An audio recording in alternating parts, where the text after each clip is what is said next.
Alright everyone, link in the description to another video that's actually some Venezuelans, I guess, were holding a protest, people who were refugees or expats living in the United States, talking about Venezuela a bit, talking about socialism, and warning the American people flat out, yeah, you shouldn't adopt it here, it's a bad idea. Hey, they promise you all this stuff, and you end up eating your pet, basically. And that's a no-brainer, but I thought the funny part is that people who have actually lived through those systems, you see this in Eastern Europe a lot, generally reject them completely. Meanwhile, in the US or Western Europe that never had a problem with these things, here it's more acceptable. Like over there, if you're waving the hammer and sickle, it could be a little bit of a problem. You might get jumped. Over here, it's like, you know, you're probably just on your way to Starbucks or something. And I find that very, very funny because it shows, like, people who have lived in capitalist systems, I never see them rallying and saying, oh, capitalism is so horrible, you know, I had to make money and shit and you know, big problems. You never really see that. You see some discontent people, but those individuals are almost always the same ones that are applauding socialism. It's a weird thing, and yet people who lived under these systems, they generally denounce them. It's like people who lived behind the you know, Iron Curtain, before the fall of the Soviet Union, you know, parts of Eastern Europe, Central Asia and stuff. There's an aversion in many of those cultures to any mention, really, of communism. Less so in Central Asia, it seems. I think some of those countries are run by communists, actually, so no wonder economically they have problems. You go to Eastern Europe, like I talk to people, because I have a large presence. There are people that talk to me from these places. Overwhelming majority of them are like, yeah, it fucking sucks. Yeah, we're glad when we, you know, purge some, you know, communism. We're glad when we burn communist textbooks. I don't believe in book burning, but it's sort of a celebratory thing. Venezuela, I've spoken with people from Venezuela.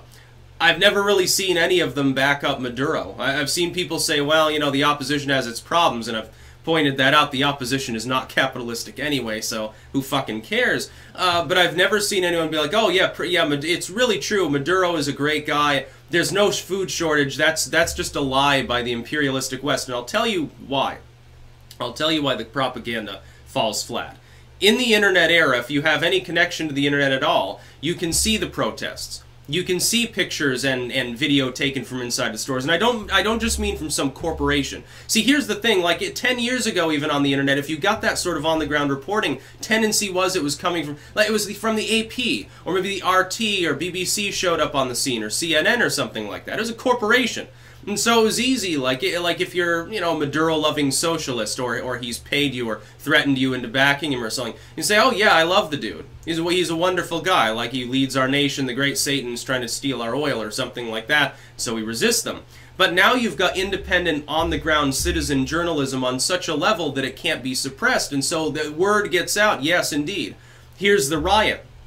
It's like, I think a couple of years ago, there was some, well, no, it was an anti-Brexit rally. I remember this. I think it was the BBC reporting on it. It might have been the Telegraph. And remember, there was that YouTube video that their reporting was very closely cropped in on the reporter, and so it looked like there was a massive crowd behind him of people that were rallying against the Brexit.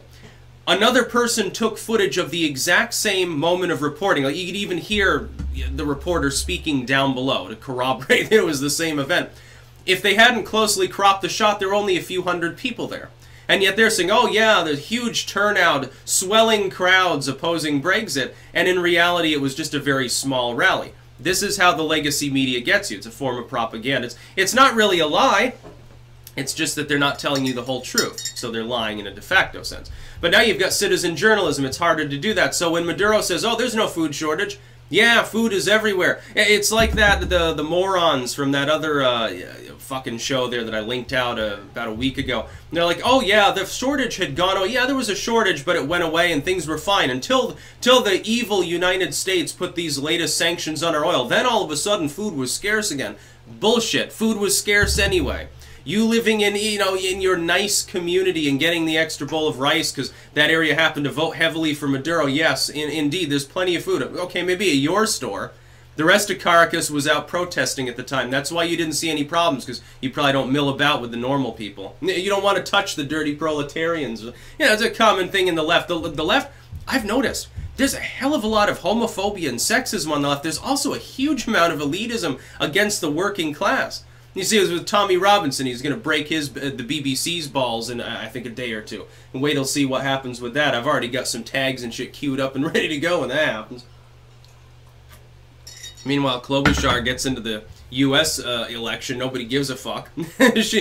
Donald Trump trolls her and she becomes an afterthought instantly. So it's like, fuck it. Then she was abusing her aides. So she should be a socialist because she abuses those around her. So yeah, when the Venezuelan people largely are warning, don't be socialistic, don't listen to Bernie Sanders, AOC is a moron, basically. Yeah, you should be more capitalistic. Yes, keep your guns, keep the taxes low, keep the fucking government out of your life because, you know, it could become tyrannical. Yeah, I'm going to listen to people who've actually lived through it. Yeah, but meanwhile, I don't see many people who have lived under supposedly right-wing governments complaining about all the evils and horrible things that happen. Yeah, there's plenty of shit that happens in this country. Most of it has to do with too much centrality. Police brutality, well, you've got the blue wall of silence. How did that form? A bunch of bureaucrats helped that form. If the cops were held accountable in these inner city areas, we wouldn't have that problem. You know, small town America and people are held accountable. You see relatively a lot less of that. I wonder why. Pro tip, it's not because of racial animus. Sometimes the cop that's offending is non-white. It's like that, what was that instance, it was years and years ago. There were a couple of cops and they like body slammed a pregnant woman and, you know, a baby died and shit. And I think both of those cops were actually minorities at the time. And so it didn't get as much airplay because, you see, it didn't feed into the line of, you know, racism as opposed to the line of, hey, too much centrality keeps cops from being held accountable in large metropolitan districts because nobody can get answers on what's actually going on, including the city councils usually. You know. So, yeah, socialism is a foolish errand.